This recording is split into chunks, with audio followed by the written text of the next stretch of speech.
Hello, welcome to another Billy Goat wargaming video, and this is the start of some videos looking at the Peter Pig rule set Longships, the Wrath of the Vikings. As you can see there, it's raids and battles in the 9th century between Vikings, Irish, Saxons, Carolingians, Scots, Welsh, etc. It's an elegant 2-hour game on a 5x3 table on a grid system. With a pre-game scenario generator for 2 to 4 players, and written and released in 2013. So this is a game I haven't played for a while, so I thought I'd do a little video of me playing a game of it. So there are 2 armies that I have. One is Saxon and one is Viking. So here's the Saxon army, and there's my Saxon general standing, excuse the black thumb, standing on a strategically placed rock that he carries around with him, just so that he can be seen. And there's his standard, which is looks like a black raven. In this game, each army has 5 units made up of various kinds of bases. So I'll just show you this one here, which has a leader base. Then any base with 3 figures on it is classed as armoured. So there's 1 armoured base. 4 figures denotes unarmoured. Still decent fighters. So there's 1, 2, 3 bases of unarmoured.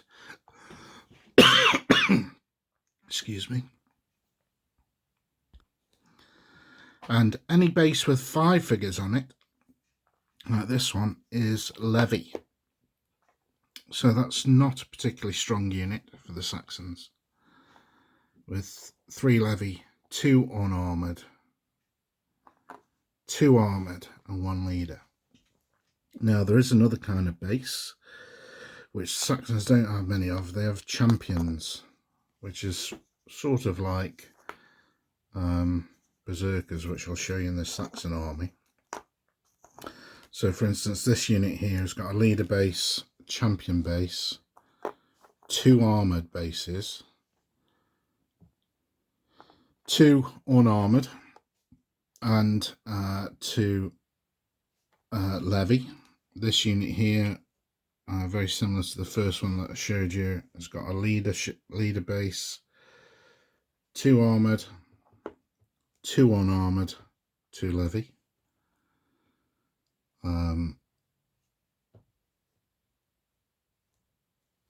Most interestingly, in the army list for the Saxons, they can have 1 bodyguard unit, which is made up of all armoured troops, and it's 6 bases strong.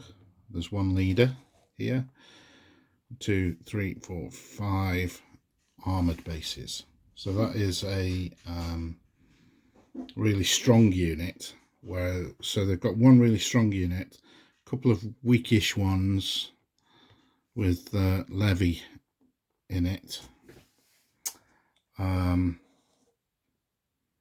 and only 2 units with a champion in it. So that's the Saxon army. And the Viking army here is made up slightly differently. Here's the Viking, or one of the Viking leaders I've got. His name's Borghild. I'll tell you the name of the Saxon leader shortly. So their units have all got a berserker, similar to the Saxons, but so there's a leader base, a berserker base, 1, 2 armoured bases, 1, 2, 3, 4 unarmoured bases, so no levy in that unit. Second unit again has a berserker figure. Does 1, 2, 3 unarmoured and 3 levy. Third unit, berserker base, 1, 2, 3 armoured, 1, 2, 3 unarmoured, so no levy with them. Another base here with a berserker, very handsome fellow. 1, 2, 3, 4, it looks like. Is that right? 1, 2, 3, 4 armoured bases, and then 2 levy bases. That's a strong unit, one to look out for in the game. And the last unit, again, another base of berserkers. 1, 2 armoured, 1, 2, 3 unarmoured, and 1 levy. So those are the 2 armies side by side. Vikings have probably got a slight advantage in manpower. But we'll see how the game goes. So Longships is a game where you can play 2 different types of game. One is the battle game, which, as was typical for the era, you would have one army defending a ridge line and the other attacking it. That's not the game we're going to be playing today. We're going to play the raid game, which is where one or other of these 2 armies will raid a village and try and plunder it for loot. So, as ever with a Peter Pig game, there is a pre-game sequence that we're going to be playing shortly, where we sail ships across the sea in a race to get here to England. I suppose you would say both are Viking in that sense, but it's a nice little conceit where you can affect your on-table forces by the outcomes of this little game, as these ships try and sail around here to get to the end point and gain some bonuses as they do. It's a typical mechanic in most Peter Pig games, as anybody who follows Peter Pig will know. So there's a bit where we have to decide how much scenery we want on the table.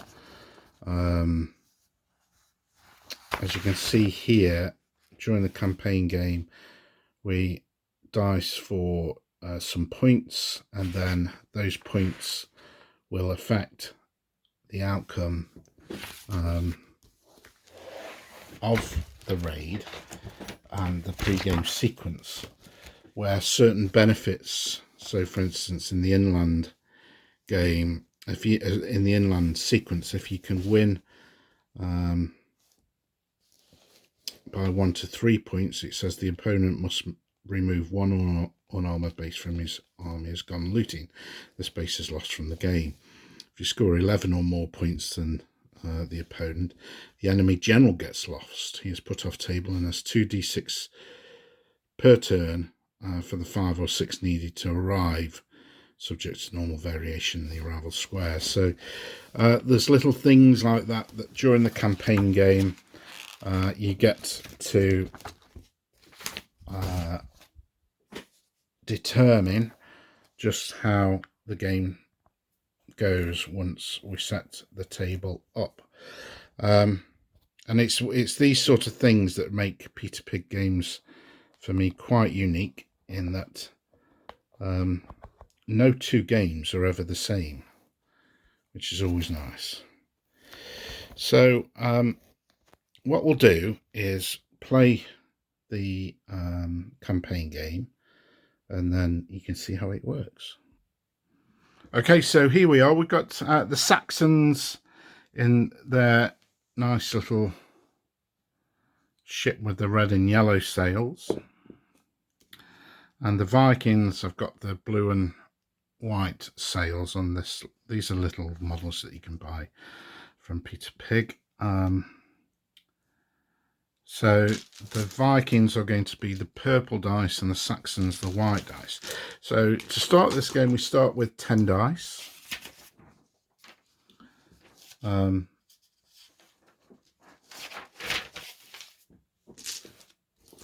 fact, we'll just need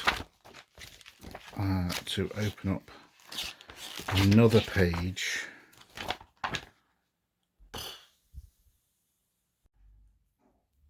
Okay, so I've gone and printed the sheet off just to make it a little bit easier.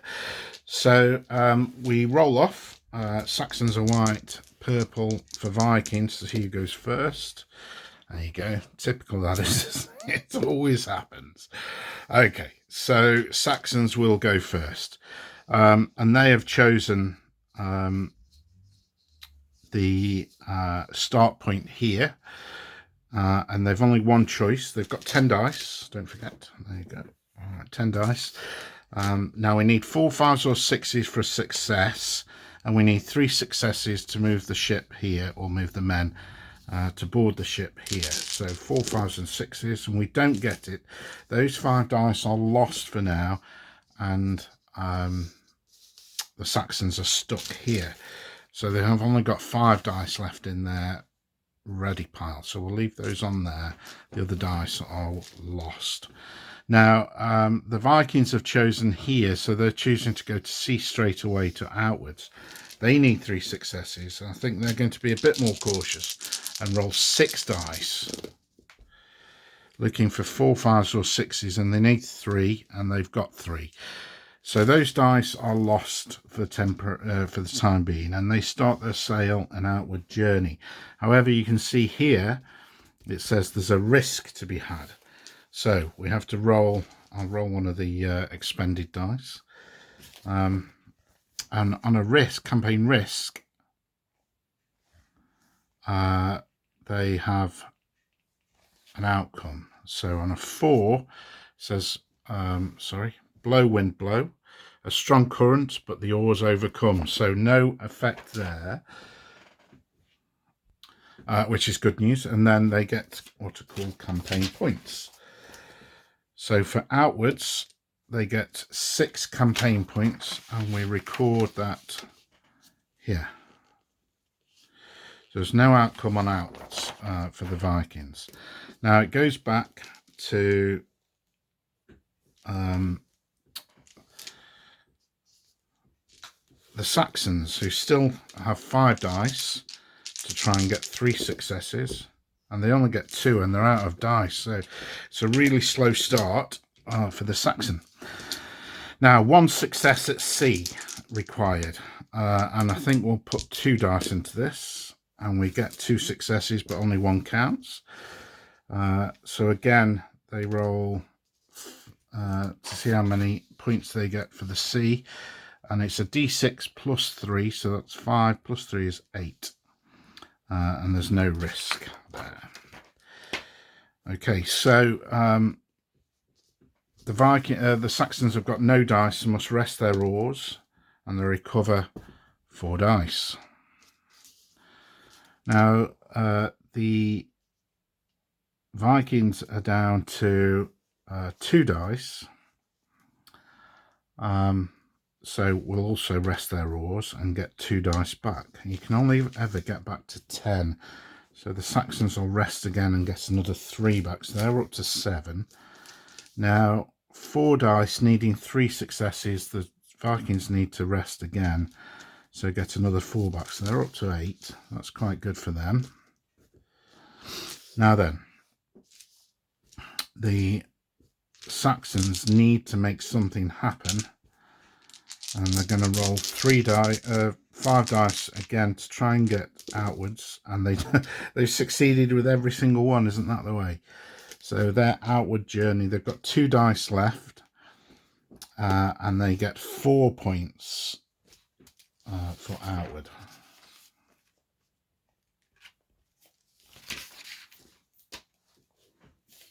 Okay, so now then, this is interesting. So to land in England, they can go 3 successes or 2 successes. This route is easier, will give them more options, and also potentially block off the Saxons as they come in. So I think they're going to roll 5 dice, needing 4s. And they only get 1. That is shocking. This is me rolling dice, though, so anybody that knows me knows that I'm not a great roller of dice. Okay, I think the Saxons are going to have to rest their oars again, and they do, to recover 4 more dice, or up to 6. Now, we could risk... I think they will. The Vikings are going to absolutely go for it here, and they haven't been repaid. So they're out of dice and they're stuck out at sea. There's obviously a strong wind blowing. Now then, Saxons, see if they can get going. Going out to sea. Oh my gosh, they don't. This is terrible dice rolling. I do apologise. Vikings have to rest their oars and get 3 dice back.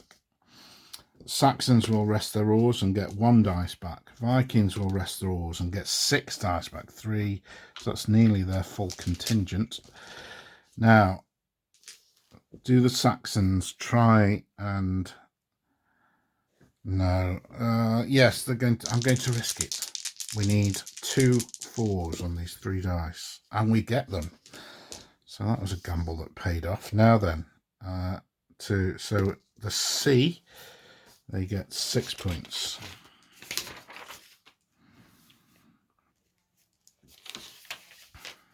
So losing in this particular thing at the moment. So I think with so many dice,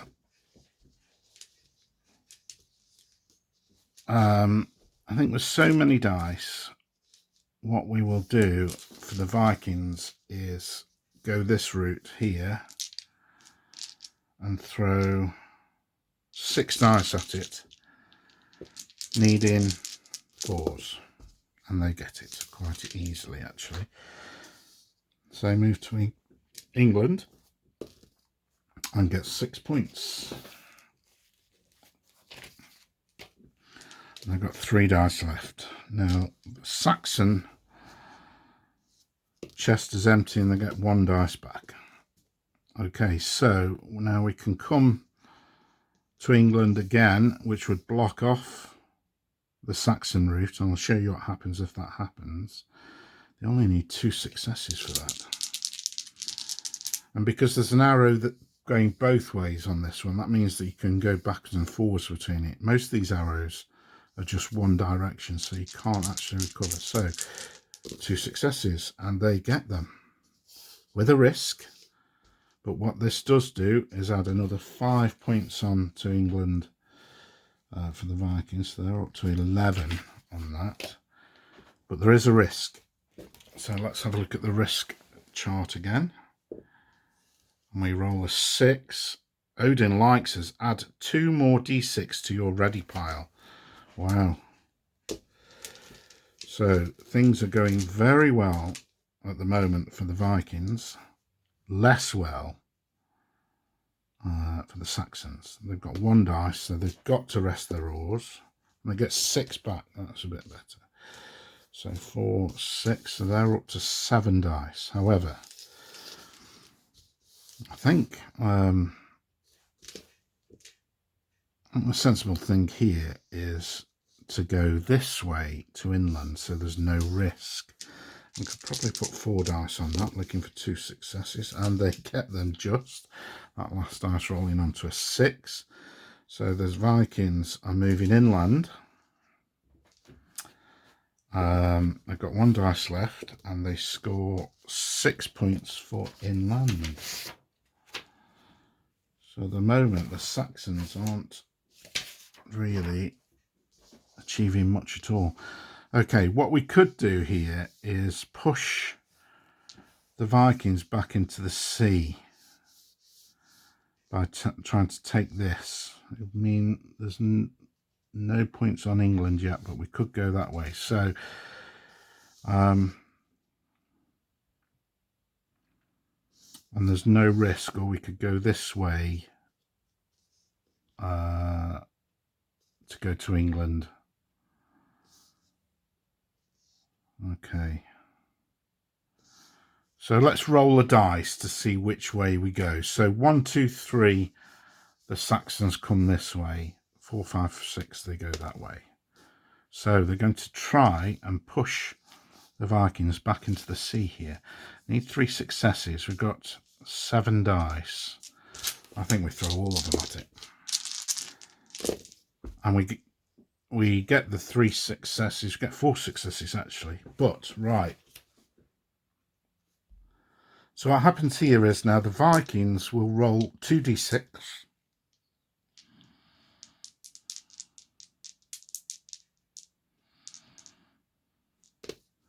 And get a 9. Okay. So the Saxons now, to push the Vikings back into the sea, declares higher or lower and rolls 2d6. And if we achieve that, then we swap positions. So that's a 9. So the obvious option for the Saxons is to say lower and roll 2d6, and we get an 8, which by my maths is just 1 lower. So that was a risky move, but it's worked. What it does is push the Vikings backwards with their 1 dice here. The Saxons get 2 plus 3, so they get 5 campaign points for inland. Very interesting. Okay, so the Saxons are on no dice. The Vikings have got to rest their oars because they've only got 4 dice, so they're up to 5 dice. Saxons have to rest and get 2 dice. Now then, so the Vikings could choose to try and push the Saxons back again, or travel to England. And I think what they'll do is travel to England, and they'll roll all 5 dice. And they get 4 successes, so 1 would have been enough. So there's an R there, so there's a risk. We roll a d6, we get a 4, blow wind, blow a strong current, but the oars overcome. So we're back to England for the Vikings. They're currently on 11, and they get another 9 points onto England, and they're up to 20 on England. Good grief. But they've now no dice. So Saxons have got 2 dice. They're going to rest their oars and get 5 back. So they're up to 7 dice. Vikings have got no dice, but get 6 back when they rest their oars. Now, I think they're going to try and push on to England here. The Saxons, and look at that, wouldn't you know it, lots and lots and lots of successes. Beautiful. But they've got to do the same again and try and beat the Vikings on 7. So that is a really difficult one. Higher or lower? What do you think? We'll go higher. And we get, that was a 3, we get a 6. So Saxons have failed. The Vikings succeed. And I think they'll go inland, and they're just going to roll 2 dice. And they get the 1 success required, but again there's a risk. Take those 4 dice with them. as a risk. Let's have a look. 5, blow wind blow, strong current laws have overcome, even though they're inland already. But more importantly, it's a d6 plus 3, 4 points, so that takes them up to 10. And they're doing mightily way better than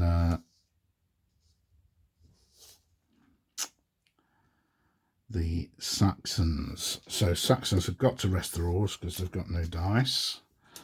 Vikings are on 4 here. Now they could come down here inland and try and kick the Saxons out. I don't see much point in that. They're already way ahead on in most categories, so they'll go this way with 4 dice looking for 2 successes. They get 0 successes, so they're out of dice. Saxons, I think, will come this way looking for 1 success. They get no successes, so Vikings rest their oars and get 5 dice back. Saxons rest their oars and get 6 dice back. 2, 3, 4, 5, 6. Okay, we need 2 successes. We'll roll 4 dice and we get them.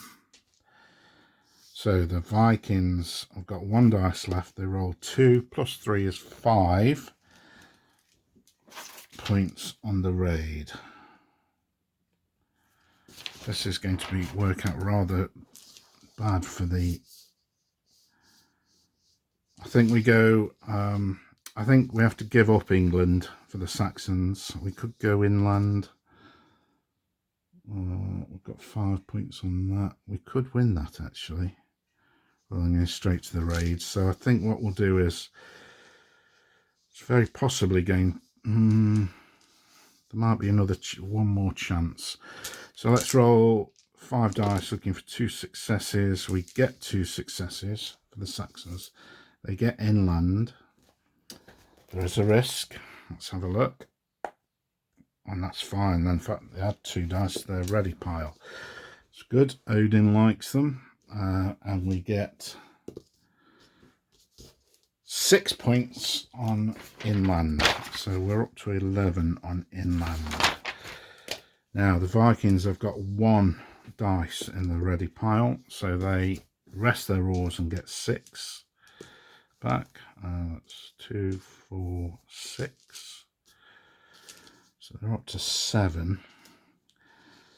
Now, actually, the Vikings could go back inland or try and kick the Vikings out of raid. I think they're going to try and do that. They've only got 3 dice and they fail.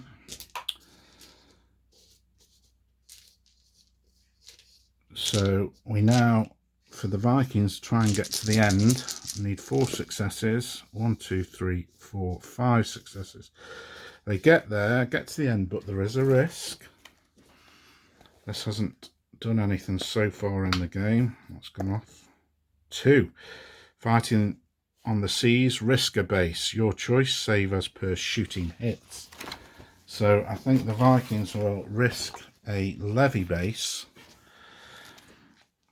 And we have to go to the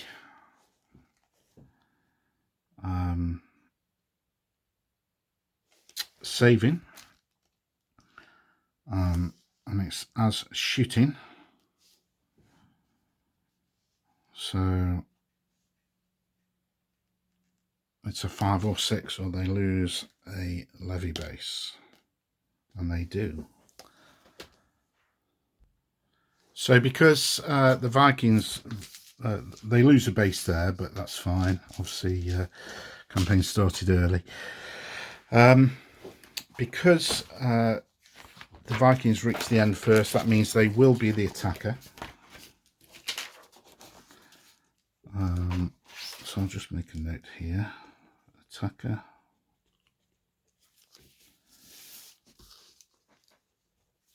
For Borghild. And Eardwulf, Skelegron, Eardwulf, the Hound will defend. That's probably about right because they are absolutely appalling in that pre-game sequence. So just part of the same video, the battle that should be in a separate video. We'll do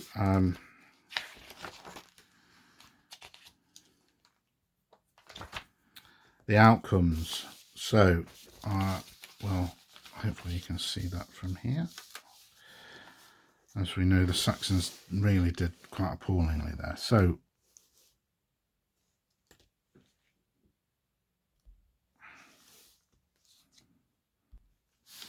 okay, it's a while since I've played these rules, which is why I've got them out in the first place. I was wondering whether or not there was a D6 added on. I've got a feeling you added a D6 onto these to compare the results, but no, it's just a straight check. So Vikings got 6 in outwards, Saxons got 4, so it's a difference of 2, so they win by a sprat. And that means you can re-roll all own reinforcement rolls in the chosen turn, which is very nice. So I'll just make a note there, re-roll reinforcements. And I'll put times 1, so we know that that's a 1. And unfortunately, the Saxons get nothing.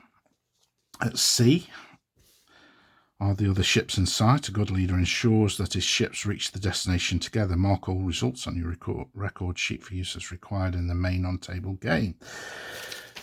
So the Vikings scored 8 at sea and the Saxons 6. So again, win by a ring. Have a single no deviation arrival for a unit, i.e. The unit does not need to roll for arrival position deviation if it arrives on the chosen square, subject to the usual placement rules. This can be used in any turn. So no deviation for 1 unit. Very nice. Now then, this will be rather bad for the Saxons because they got 0 in England, and the Vikings got 20. So it's obviously the largest win. So England, does your navigator know where to land? A good leader makes use of knowledge and scouting, not just tall tales. And we win by a long ship. A unit can move 3 squares without cost in either march or battle line, not in shield wall or swinehead. This must be used in the player's turn 1 or 2. Unit need not be nominated until the attribute is used. These squares used altogether at any time, but not after the unit has failed an activation.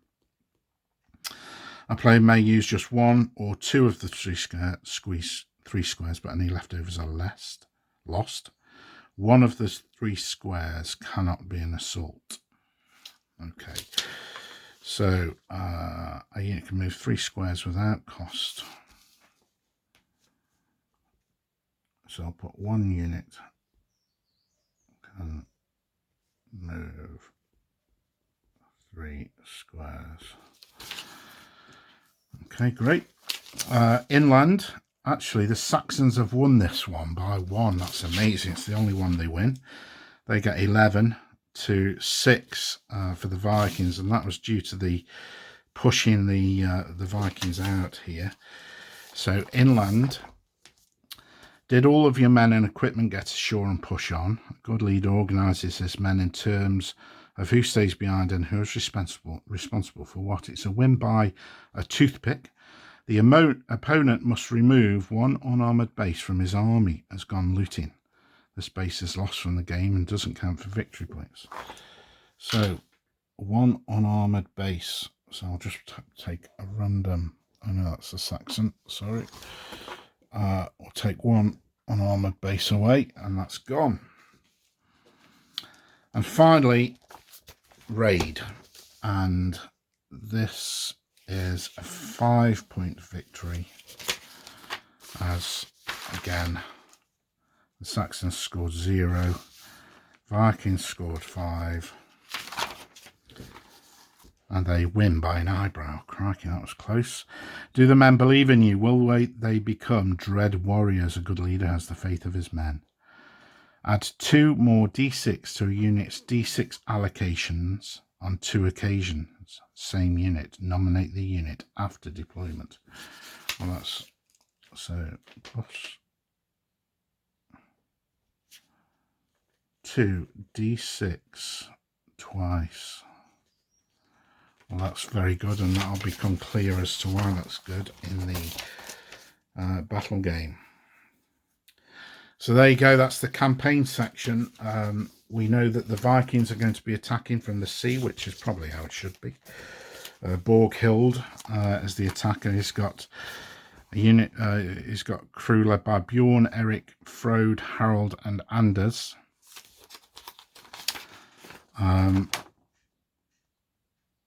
And we're declaring Borghild as lethal. That becomes pertinent in the chain, in the challenge, which means all the other leaders are steady. So the alternative to that is you declare 3 leaders as ferocious, which will be quite interesting. So of course we'll have Erdwulf as ferocious. We'll have Egwin as ferocious and Bertwald as ferocious, and it means the others are steady.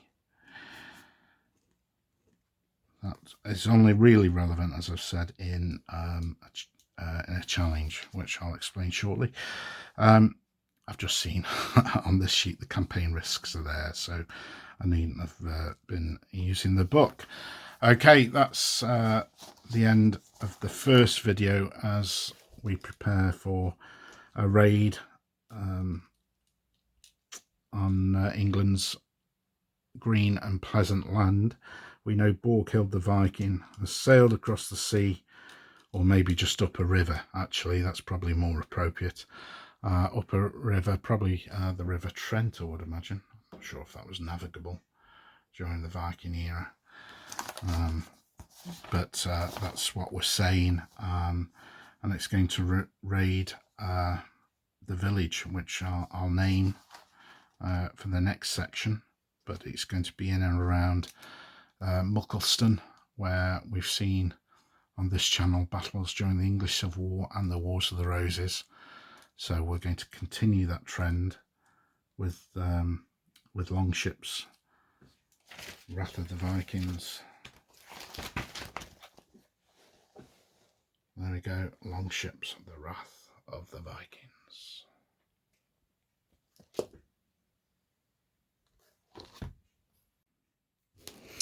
Hello, welcome to another Billy Goat wargaming video, and this is the start of some videos looking at the Peter Pig rule set Longships, the Wrath of the Vikings. As you can see there, it's raids and battles in the 9th century between Vikings, Irish, Saxons, Carolingians, Scots, Welsh, etc. It's an elegant 2-hour game on a 5x3 table on a grid system, with a pre-game scenario generator for 2 to 4 players, and written and released in 2013. So this is a game I haven't played for a while, so I thought I'd do a little video of me playing a game of it. So there are 2 armies that I have. One is Saxon and one is Viking. So here's the Saxon army, and there's my Saxon general standing, excuse the black thumb, standing on a strategically placed rock that he carries around with him, just so that he can be seen. And there's his standard, which is looks like a black raven. In this game, each army has 5 units made up of various kinds of bases. So I'll just show you this one here,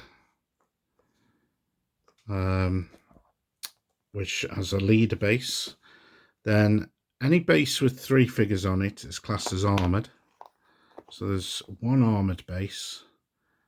4 figures denotes unarmoured.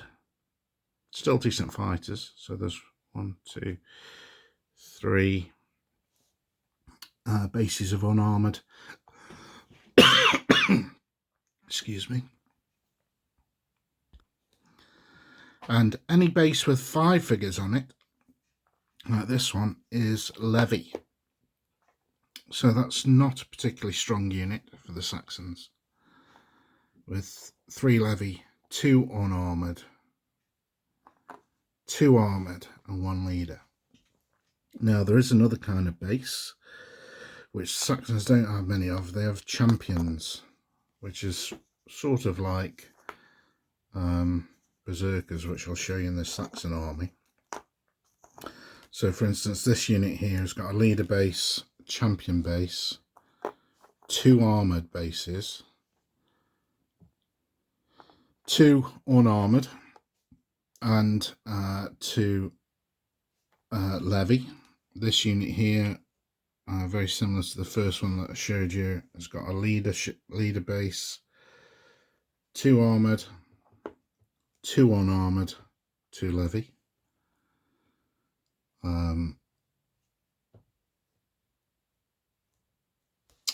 Most interestingly, in the army list for the Saxons, they can have 1 bodyguard unit, which is made up of all armoured troops, and it's 6 bases strong. There's 1 leader here, 2, 3, 4, 5 armoured bases. So that is a really strong unit.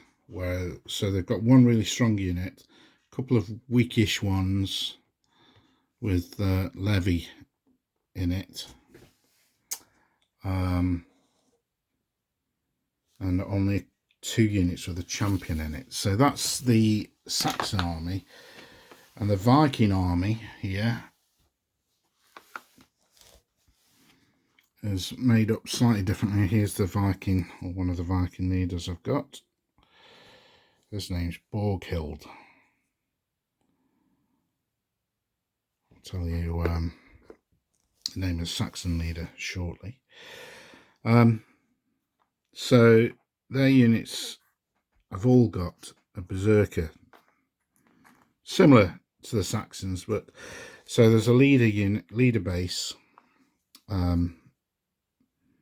a berserker base, 1, 2 armoured bases, 1, 2, 3, 4 unarmoured bases, so no levy in that unit.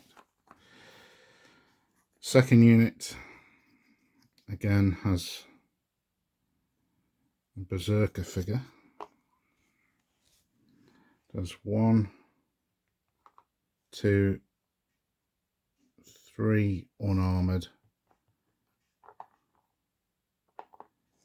and 3 levy. Third unit, berserker base, 1, 2, 3 armoured, 1, 2, 3 unarmoured, so no levy with them.